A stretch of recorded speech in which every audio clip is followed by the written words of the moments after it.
Presidentja Osmani ka insistuar në vazhdimsi dhe në konsistencë gjithmonë që të ruhen raportet me Shtetet e Bashkuara të Amerikës. Po të mos kishte qenë presidentja Osmani, nuk do të kishim pas sukses në veri. Nuk është çështje e raporteve personale, është çështje e koncepteve. Presidentja Osmani për 5 vite ka punuar pareshtur në procesin e njohjeve. LDK-ja ofron një agjendë investive, do të ketë punësim, 40.033 ne planifikojmë me njerë ti integrojmë në tregun e punës në mandatin e parë. Unë do të qëndroj për më gjatë. Ku ka ma në LDK-s sa që është në listën e LDK-s. Kanë me kalu e 60 vjetës, ka me marrë kur 60%. Sulm ndaj demokracisë. Sulm ndaj demokracisë. Anarki, është anarkike ajo. Presidentja Osmani ka insistuar në vazhdimsi dhe në konsistencë gjithmonë që të ruhen raportet me Shtetet e Bashkuara të Amerikës.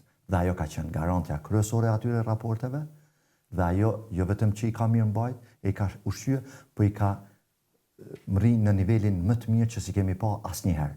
Kjo ka qenë udhërrefys dhe rrugtim kryesor i presidentës Osmani. Po mos ishte presidentja Osmani, si do mbrohej kufini, apo si mbrohet kufini 400 kilometrash me Serbinë, që mbrohet nga ushtarët e KFOR-it, nga ushtarët amerikanë. Jo, komunikimin e ka majt ekskluzivisht, e ka majt presidentja Osmani dhe ka qenë garantuesja kryesor e të gjitha lëvizjeve në veri. Po të mos kishte qenë presidentja Osmani, nuk do të kishim pas sukses në veri. Sigurisht që kjo qeveri, që ka dështuar gjithçka, po tenton që suksesi në veri ta marrë veç për vete. Nuk është çështje e raporteve personale, është çështje e koncepteve, është koncepteve pak më të mëdha, sidomos integruese. Janë dy bota komplet ndryshme.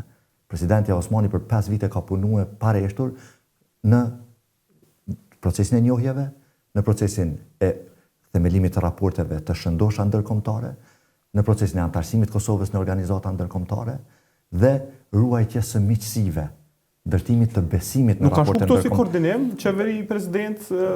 Përkundrazi, shpesh ka pas edhe pengim nga qeveria për këto gjëra. Dhe siç duket, tani kanë dalë në sipërfaqe ato tendencat e hershme që ndoshta ata besojnë që mund ta mbajnë Kosovën edhe pa miq.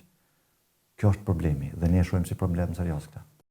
LDK-ja ofron një agjendë investive, ta shndrojmë Kosovën në projekt zhvillimor, ku zhvillohem duke investuar në sektoret kryesor. Nuk do të ketë punësim, 40.033 ne planifikojmë me njerë ti integrojmë në tregun e punës në mandatin e parë, qeverisës. Do të thonë premtojmë dhe i realizojmë, sepse është lehtësisht e bëshme, në sektorin e energjisë, termocentralin e gazit me gaz amerikan, 500 MW energji solare, 500 MW energji të erës. Jemi vetëm i vend në rajon që s'kemi asnjë park solar. A e kupton? Unë kam pas vështirë të marr vendimin të hyj në politik, por tani që kam hyj, unë do të qëndroj për më gjatë. Kudo që mua më kërkohet kontributi, unë pa asnjë hezitim do ta jap. Së pari kemi këtë garë zgjedhore dhe unë do të shpresoj deri në momentin e fundit që unë do të bëhem deputet, po kërkoj besimin e qytetarëve, kudo që shkoj, me çdo punë që bëj, po kërkoj besimin e qytetarëve dhe me shpresë do të jem një nga deputetët në tempullin e demokracisë në Kuvendin e Kosovës, ku do të punoj me pasion të pashtershëm për t'i ofruar vendit institucione dhe sidomos ligje të mira. Absolut, nuk është biseda ku ka ma në LDK-s sa që është në listën e LDK-s. Për momentin, ne jemi të përqendruar që të gjithë bashkarisht për zgjedhjet e 7 qershorit. Kanë me kalu e 60 vjetës, ka me marrë kur 60%. Është merr për demokracinë. Dhe tendencat e tyre janë të atilla sulm ndaj demokracisë.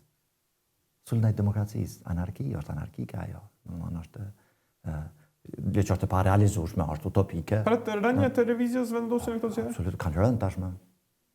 Kanë rënë tashmë ata. Prandaj janë ka ndonjë sondazh që nuk e kemi parë ne si ka abuzojnë, po të mos kishin rënje, nuk do të kishin abuzuar në mënyrë kaq flagrante me resurset shtetërore që i menaxhojnë.